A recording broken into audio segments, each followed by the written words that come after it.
Hi, everybody. I'm Gina Carson, And I'm Jason Planner. and we'd like to welcome you to the Fear and Loathing in New Jersey podcast.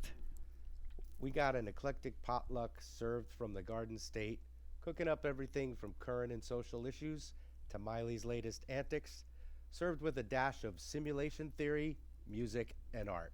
We are going to cover a multitude of topics, but if you would like to hear anything specific, we invite you to let us know through our contact form at our website, fearandloathinginnewjersey.com. And just like any restaurant worth its salt, we can't guarantee the end result will always taste good, but we won't make your day worse. We are doing a two-part series today. We're going to introduce something that is near and dear to both our hearts, the power of language and the dangers in its misuse. Some words you just do not say.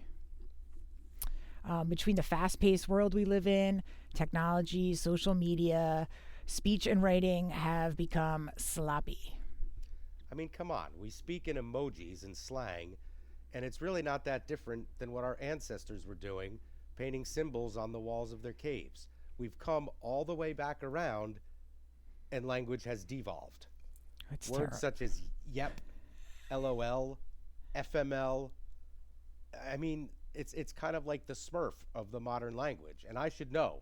I was in a managerial position in a retail chain and was basically the Pied Piper of millennials. And here's a great example. This one girl kept every day at the end of her shift, she's like, "That's it. I can't take it anymore. I'm killing myself." So I actually called and followed up on her. And she was like, what? I'm like, "Well, you're going to kill yourself." And she's like, "No, that's just what we say." Yeah, like it's such an over exaggeration. It's like beyond even like, because I grew up and like we tell good stories in my family. And yes, there's like exaggerating, and you use exaggerations and comedy like to make a story better. But like that kind of use is be over the top exaggeration. Like people commit suicide. Like you're going to kill yourself because of something at work is like ridiculous. And there's just so many better words to use. And it reminds me of another like completely misused what it kills me all the time. Oh, there, I just used it. See, this is the problem now. Like, what was that? What was that? I do not like when people use like I'm starving. I know you're really really hungry. However, we're not starving. There are people Right. that are starving, and it like does a disservice to the language and to people that are actually going through whatever that verb is. Or I mean, obviously it could be an adjective or other thing, but oh Yeah, that's like the quarterback making $30 million a year in the NFL, and he suits up on Sunday, and he's the wounded warrior taking the field. No, try sitting on some shrapnel, or like yes, the poor baby, and it's almost like snarky melodrama. yeah, I just feel like you said, we've come full circle. So it's tough though. Like we're using little tiny pictures that half the population probably or more can't even see because they're so small, and that's supposed to like relay a lot of information.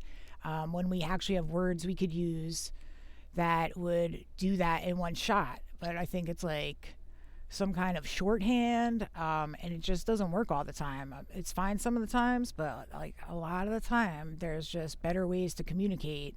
And I think, especially with text, like sometimes you gotta like have, and people try to be short and concise, and it ends up making more text because like just don't understand what they're saying. And if they just use the full sentence with punctuation, the message would have been really clear from the beginning.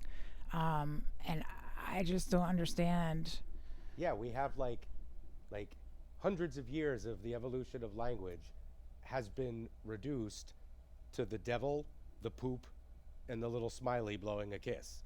Like there's probably of more of America is comfortable using the poop emoji than have read Paradise Lost or Steinbeck. Like we went through all this trouble to make this wonderful complex language system that could convey the subtlety of emotion. It can describe 10 different types of snow. and now we've reduced that to a frosty emoji. Oh, it's brutal. I do fire poop a lot. That's when things are real bad. Yep. Um, I really See what I so did there? yep, yep. So I say it sometimes, but like yep is a perfect example on text. LOL and the letter K gets me because I don't understand like why couldn't you just put okay? Um, but yep instead of yes is very I misconstrue that all the time. I feel like that has a lot of attitude in it that probably isn't what that person's trying to say.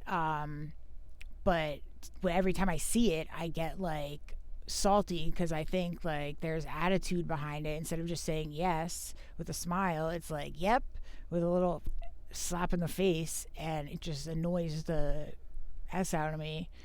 Um, Yeah, it's like your partner saying, "Have you gotten the mail yet?"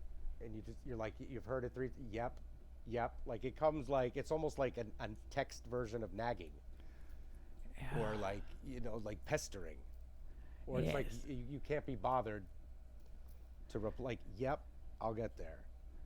I Yeah, can see that one.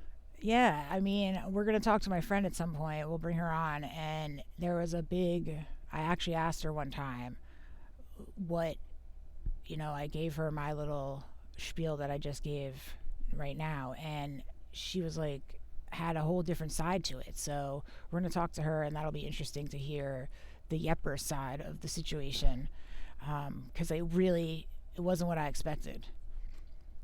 Well, and you know what's funny because I remember when you were first telling me about that, we had a back and forth on text right around the same time where you sent me something, and I legitimately, I think it was the twin Saturns around when the planets were in alignment, and Yes. it was the little mock-up of Tatooine from Star Wars. Yes.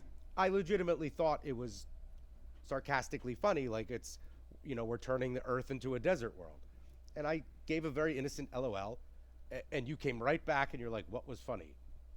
And then I started realizing from some other exchanges that I probably am a little willy nilly with LOL. And, first of all, a grown man in his 40s LOLing all the time is a little ridiculous. But hey, Thank if you. I want to, but it's more, I can be very serious and very,